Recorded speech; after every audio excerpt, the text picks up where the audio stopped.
And now our next speaker is Sergei Medvedev. He is professor of political science at the Higher School of Economics in Moscow. Sergei, are you? Yes, yes, I'm here. Hi. Hi. Hello, everyone.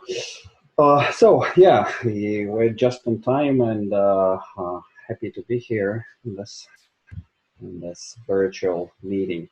I have some slides here. Let me try to start a presentation. You see the slides? Okay. What I would like to do is try to look at the pandemic from a sort of a systemic perspective. How do we fit it in a bigger environmental discourse, and what kind of governance this eventually entails. And I see this primarily as a expected and yet very unexpected comeback of nature, which was occurring already for some decades now. So it is not just the message of Greta, which we see here. So it wasn't just Greta, which suddenly the environmental discourse became the centerpiece of politics. I would say that nature has been becoming the core of the political debate for already 20, 30 years, and not just as an environmental thing. It's also the 21st century thing as a comeback of biology, the organic discourses, the comeback of the idea of nation, the comeback of the idea of human body, of belonging, of blood and soil, Blut und Erde, as the Germans would say. So it's a twofold process. So on the one hand, we are living in the midst of a very technocratic civilization and the high point of modernity, late modernity, which is premised on human governance over nature, human supremacy over nature. Suddenly realize that in this era of the Anthropocene, there are forces which are beyond our control. Right, like global warming, like deforestation, like the entire theme of climate change. They were caused by us, but currently they are beyond our control. So there is suddenly a very strong call of nature, so to say, coming into humankind. And it's really interesting how the whole debate about Greta last year has revealed it in a very, I would say, sharp, provocative, and generational manner. It just appeared as a very acute conflict of the generation. But on the other hand, we have been dealing with the nature of the human body and with the nature of belonging and with the nature of identity already for all of the 21st century. Since I would say the end of history, the beginning, the real beginning of the 21st century on 9/11, and therefore the comeback of the ideas of nation, the protectionism, the controlling the migrant flows, fighting terrorism, and so on. So we have seen recently a strong political response to this move in the face of the rise of populism, right populism, in some cases outright fascism, nationalism, nationalists triumphing and isolationists triumphing all over the place, from Trump to Brexit to the rise of the extreme right in Eastern Europe and in other places, the Islamic State, whatever. So it was, in a sense, I see this as a very biological phenomenon. So despite the promise of globalization and technological, so to say, flattening of the world, suddenly we have discovered that the world is full of cleavages, of animosities, of old identity, and deeply ingrained biology. So people are really more keen about nation, origin, race, color, and so on, something we hadn't expected back in the 1990s. So I would say this is a twofold process. On one hand, the obvious environmental process, but on the other hand, the return of ethnopolitics and biopolitics as well. And I'll be talking a bit biopolitics in terms of Foucault, Michel Foucault, and Agamben, because in many places like Russia, like my home country, we see how biopolitics has become like the core of the political discourse long before the epidemic. With a strain of homophobic laws and demographic laws, and banning the adoption of Russian kids by foreigners and so on. So one of the key tenets of Putin's authoritarian pyramid was a very strong biopolitical discourse, at times resembling that of Stalinism or fascism in the 1930s and the 1940s. So these things, for me, they interestingly combine. So they come as one big natural phenomenon. So we return to the nature of things, be it the nature of the environment or the nature of human interaction, the nature of the human identity. And now to the virus. This is really surprising. It hadn't happened before, as so many epidemiologists and environmentalists have warned us. And enough to watch the Contagion, the movie by Soderbergh, which really strikingly forecasts this epidemic, even the way it had originated, including the bat and so on. So, obviously, as we all know now, all new viruses are so-called zoonoses, transmitted from animals to humans. The HIV, SARS, Ebola, dengue. So now this current virus, they really happening due to the increased interaction between human and nature, due to a much deeper penetration into nature. Through several processes. One of them is the intensification of animal husbandry, as you see in this photo of this pigs, chicken, whatever, stock jammed in the small cells. Many veterinarians and epidemiologists have warned for decades that this creates the extreme conditions for the creation of new viruses, the reproduction of viruses, and also in the conditions when they are stuffed with antibiotics. The viruses learn from this, and they become more and more immune to antibiotics. So the viruses that originate there, they are much stronger.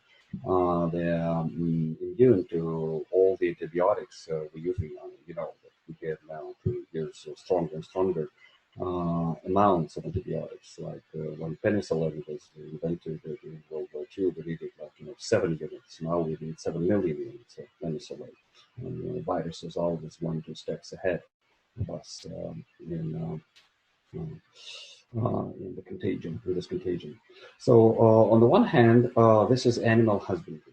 On the other hand, this is intensive plant growing, intensive agriculture, literally. And this is, people cutting into the forests for plantations, destroying wild nature, destroying wild forests for the sake of plantations, which is happening now, for instance, in Indonesia, because of the world demand for palm oil. So they're cutting down the rainforest in order to have new plantations of palms. And much of this process has happened in Hubei province in China, which is now subject to rapid industrialization and urbanization, where they're cutting down forests. And therefore, people going out into this wilderness, going deep into this wilderness, they contact life they hadn't contacted before.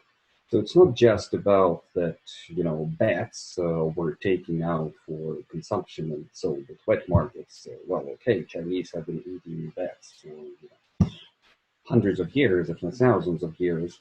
But it is that just going into the forest, as happened in Africa, as many are warning now is happening, so the next place of the epidemic could be Brazil, because there's a dramatic cutting down of the selva of the Brazilian, the Amazon rainforest under President Bolsonaro, who is just an agent of the big corporations at the in cutting like 20 in the last years, 20% of the Amazon rainforest have been lost to cutting down.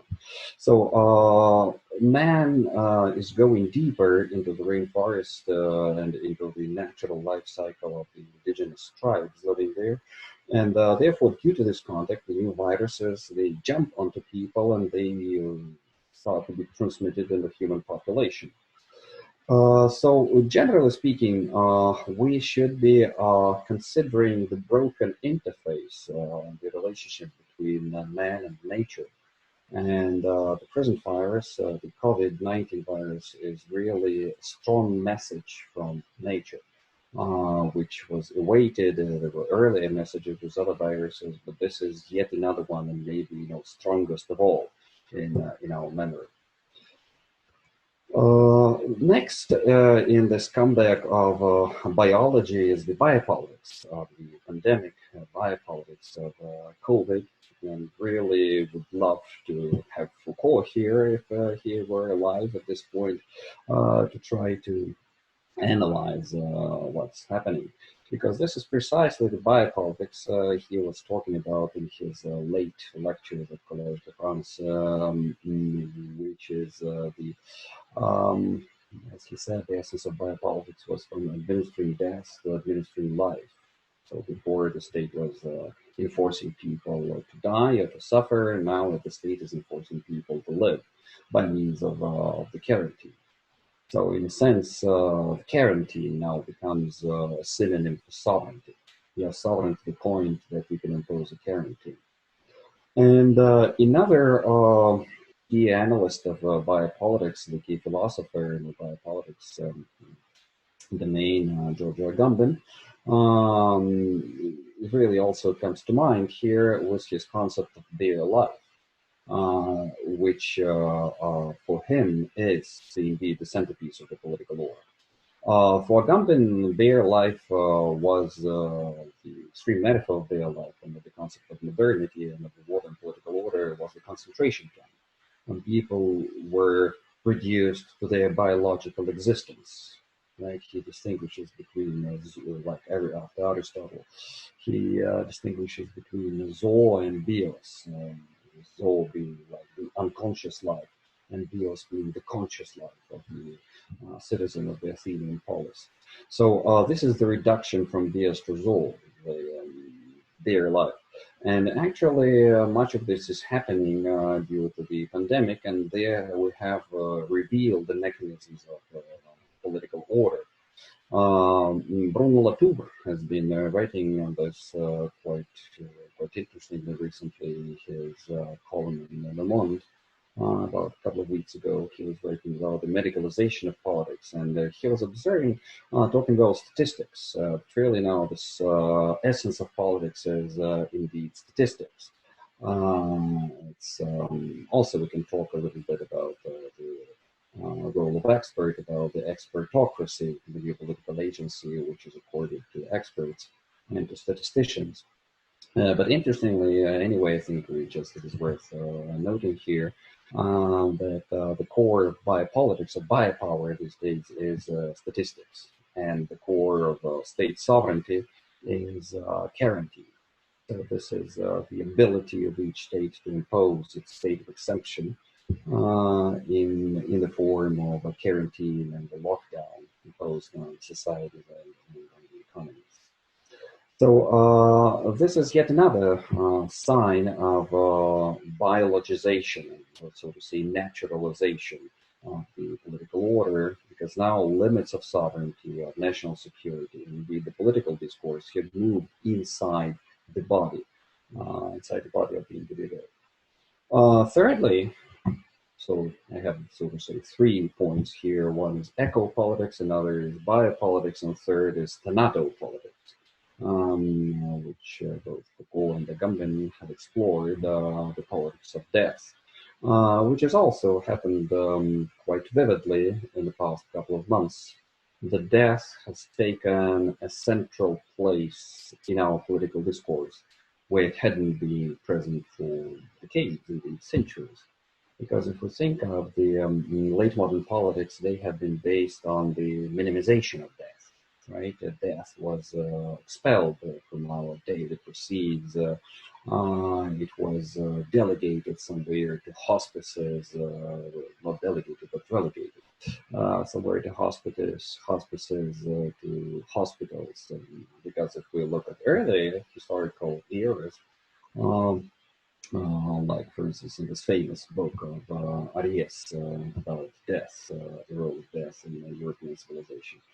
Before people were seeing death, in their homes, on the streets. A kid growing up before the 18th century would be seeing death, 15 times before he or she grew old. But now death has been expelled, and then suddenly in 2020, death comes back, and the images of death in the streets of our cities are really shocking. It's like we're back to the Middle Ages, these images of Black Death, with all the carts and trolleys marching in the streets. Talking of trolleys, so death has come back as this, quintessential ethical problem, political ethics these days, which is the trolley problem, which I think you're all aware of. This is about, the ethical choice we have to make. Do we kill ourselves an unpleasant person now in order to save the lives of many people later, or do we do nothing and see the trolley just roll on its rails and kill many people later? So we're suddenly in the middle of the trolley problem now with choosing between the lives of the elder and the disabled people. So like, do we doom them to sort of say Darwinian selection, the old age persons, and thus save the nations from quarantines and lockdowns, as Sweden had attempted something like this?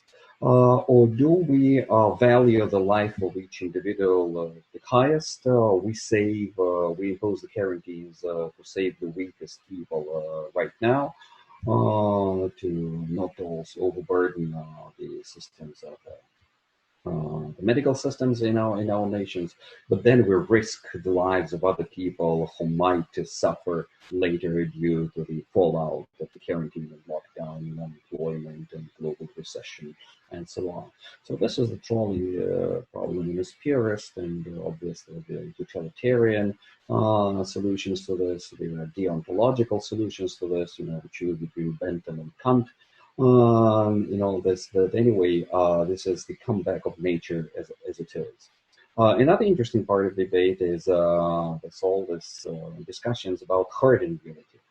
And indeed, I see this as a comeback of some kind of Darwinism, or indeed a parallel to neoliberalism. Now this time in the form of biological neoliberalism. So this, the invisible hand of the market may rule us all, may settle us all. And by this hand, with the invisible hand of natural selection, the invisible hand of the virus will work itself magically through the thicket of our society. So this is some kind of a neoliberal argument, which is now projected into the realm of life and death.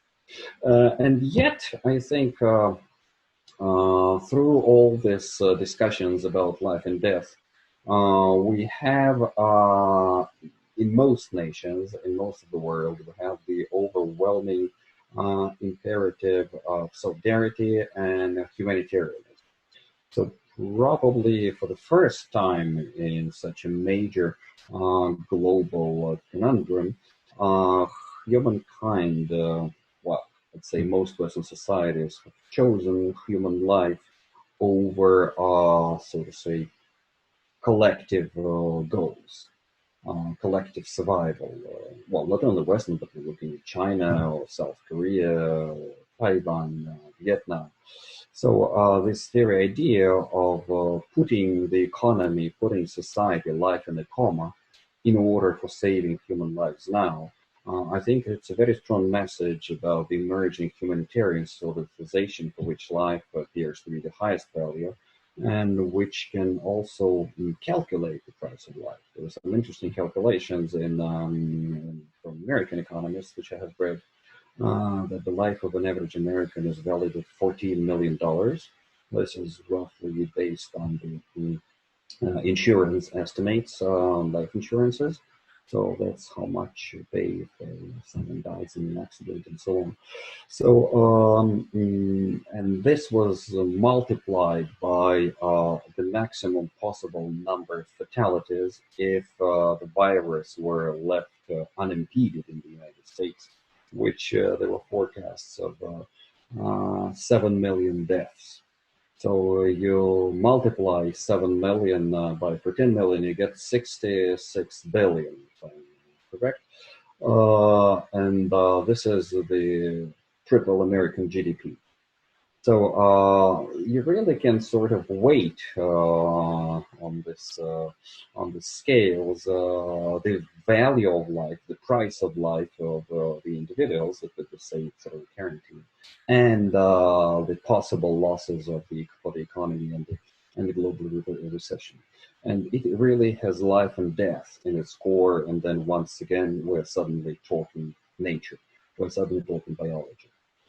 And towards the end, I'd like to suggest two things. One is that as a exit from the pandemic, I suspect we will face bigger requests for common public goods, like healthcare, sanitation, hygiene, the environment, and in general, so to say, life-oriented shape of the economy and life-oriented society. So I think that political responses from this crisis, from the pandemic, may well be more social democratic in nature, state interventionist, talking about the redistribution of wealth. Maybe some have suggested nationalization of pharmaceutical industries. So we cannot afford the pharmaceutical industry working on the vaccine because they have the calculation of cost and benefit there. And this is not about the global survival, finding a vaccine or finding the cure for the disease, for COVID, or for the future viruses, is not a thing which is calculated in market terms. So we need society has to decide on this, not individual corporations have to decide on this. So I foresee a possible left and environmental turn in politics. And indeed, of course, there are some that may be discussed right now, like Green New Deal, like a new program for becoming carbon neutral for 2050. Also, there is forms of ecopopulism. But I think this really feeds into this debate also the kind of abject failure, I'm not afraid to say this, which we see now happening in the United States, in how the free market and the decentralized federative system cannot really effectively manage the effects of the pandemic, manage the pandemic. I'm not saying that, of course, we should be like following everyone should accept the model of Taiwan, China, South Korea. It's a different society that they have the and another nature of relation of authority with the society.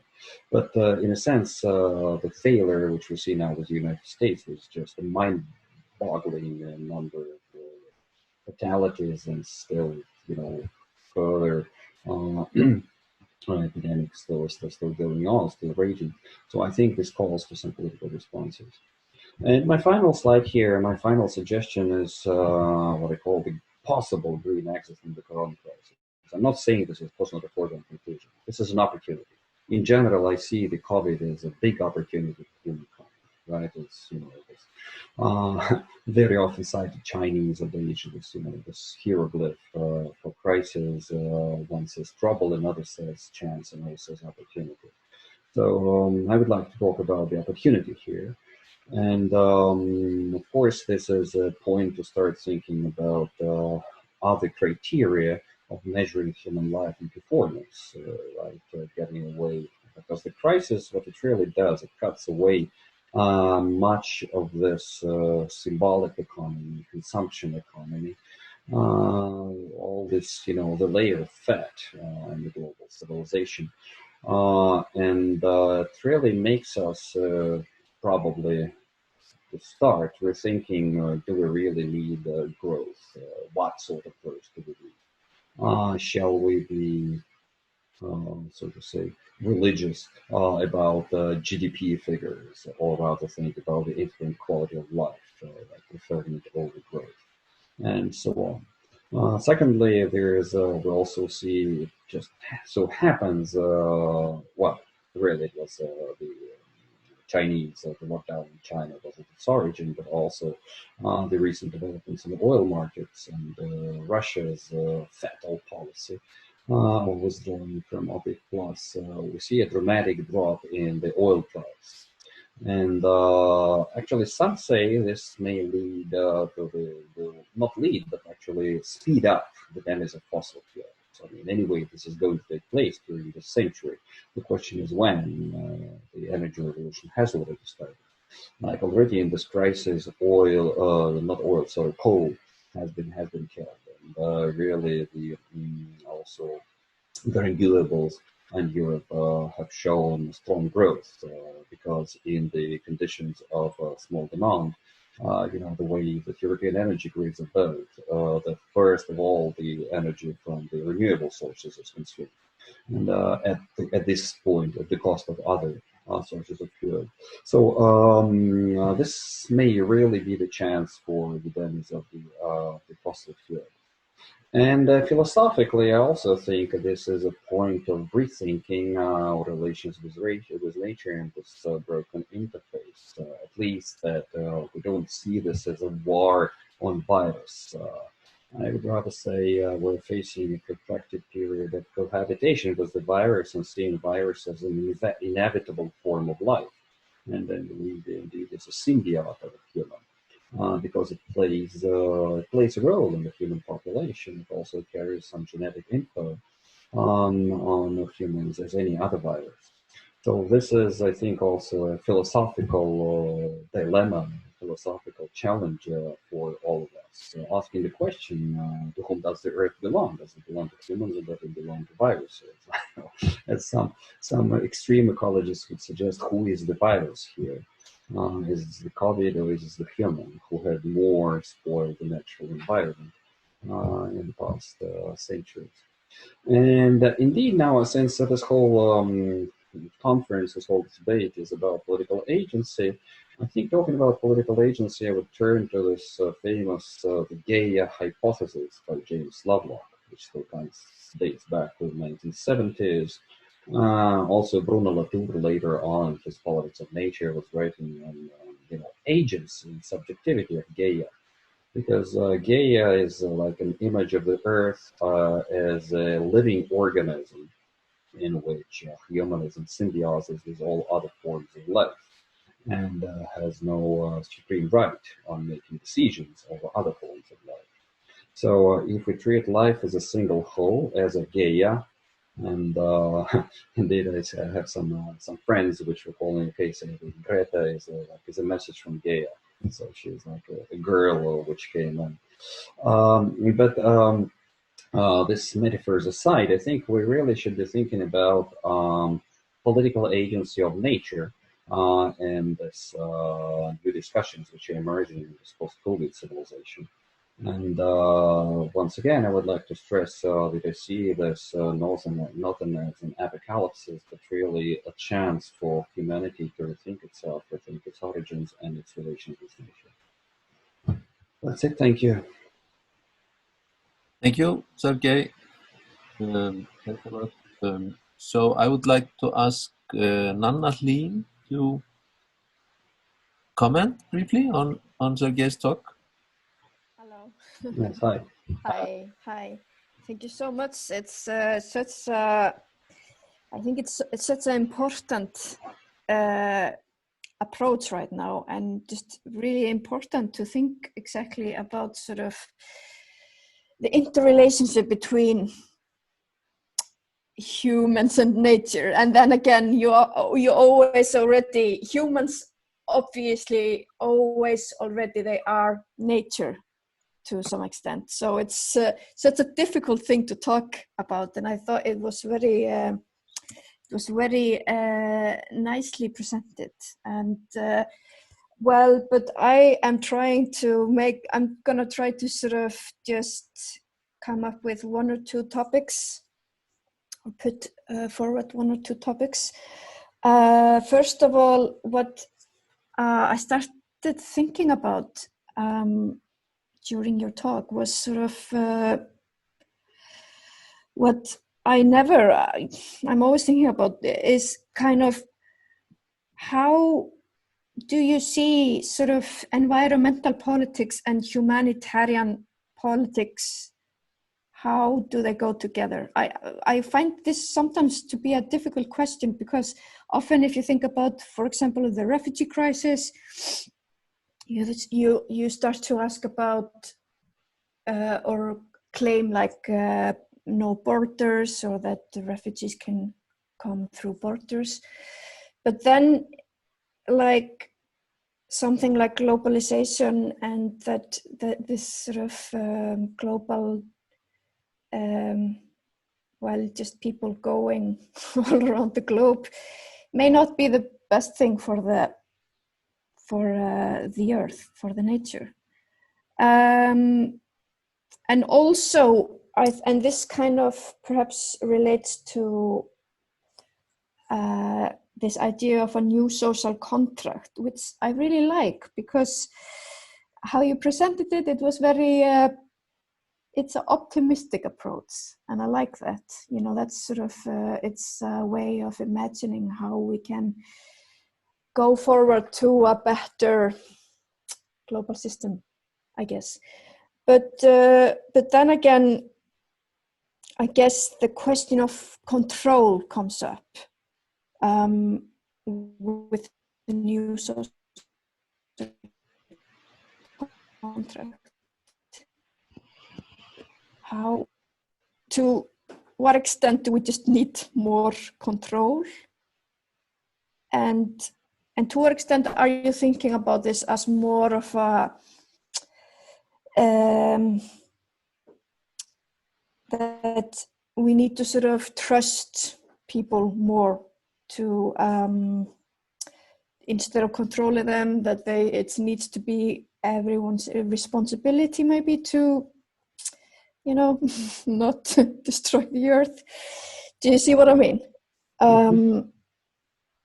Yeah, so these are the first question. I have some more, but I don't want to talk too long. I also want to hear, you know, because it's the, yeah, well, I also want to hear maybe a bit more about which concept of nature we're talking about, you know, like what, you know, you did talk about the Gaia, the subjectivity of Gaia, which I think is very interesting. Is it like, but is it this 21st century concept of nature, is it predominantly like an active concept? Do you know what I mean? Or like, anyway, these are my articulations at this point. Well, that's thank you. That's a very, very good points. Yes, the Gaia concept is quite discussed quite a lot recently. Another good metaphor that is used here is the economy of cowboys and the economy of the astronauts. So so far the concept of the economy as such, as a nature of managing scarce resources, the resource approach to Earth, to the environment, has been treated by way of cowboys. Like, you grab as much land, you grab as much resources as you can, and you compete for resources. So this was the nature of economy. This was the nature of politics in the modern era. And contrary to this is the concept of the astronauts. The fact is that we are in a spaceship with limited resources, and we cannot really start competing and infighting inside a spaceship, right? So this is a very different approach here, and I would say so. My philosophy would be based on this. As for your points, yes, they're all quite valid, and these are the dilemmas we're facing. For instance, saving the environment versus saving humans. And indeed, ecologists are very often accused of this. You want to save dogs instead of people. You want to save insects instead of this. Look at life quality. Something like only the richer Western nations can afford it, and people in the third world are starving, and you're thinking about lowering the emissions. I mean, the people will be starving because they have to cut down the emissions in the third world. So these are typical things. I don't have ready answers for this. I mean, it's a matter of political consensus. It's a matter of negotiation. Of course, this talk is hugely idealistic. I'm trying to chart out some broader philosophical foundations of thinking about the virus, of thinking about the crisis. In the end, there will not be a contradiction, because this is about a common public good. This is a common life quality for all. And also for increasing the life quality, this is the question of migrants and borders. For the people in their places. Of course, my intuition it would be from a humanitarian perspective unfair to be putting limits on migration and limiting the natural rights of people to relocate. But we should be thinking and working towards the goal of making life bearable for the people where they belong. And indeed, the new world, if we are talking about some kind of a new world after the virus, will be based much more on locality. We will be facing the limit on travel anyway, and we will be dealing with the world in which people will have to make their natural conditions more livable. So this concerns, people in the West, but also concerns people in the refugee camps. So I think the global humanitarian policy, the UN policy, should be geared now towards channeling medical assistance, testing, aid, hospitals, air mobile hospitals to the refugee camps. Because yes, we're facing with a situation when they will have to stay there, so we have to make their life tolerable there, rather than overburdening against this channels to for migration, in a situation when migration for the foreseeable future is not possible. So yeah, and also the question of control, which is also correct. Of course, we're talking about Gaia, but in fact, what is coming is the Leviathan, the panopticon, the all-observant power of the state. So we'll be carrying our virus status with us, as the Chinese do. We'll have this application on a smartphone, which will be tracing our contacts and telling how healthy we are at the moment, and so on. So this is like the worst dystopia, which was imagined by Bentham and Foucault with their panopticon.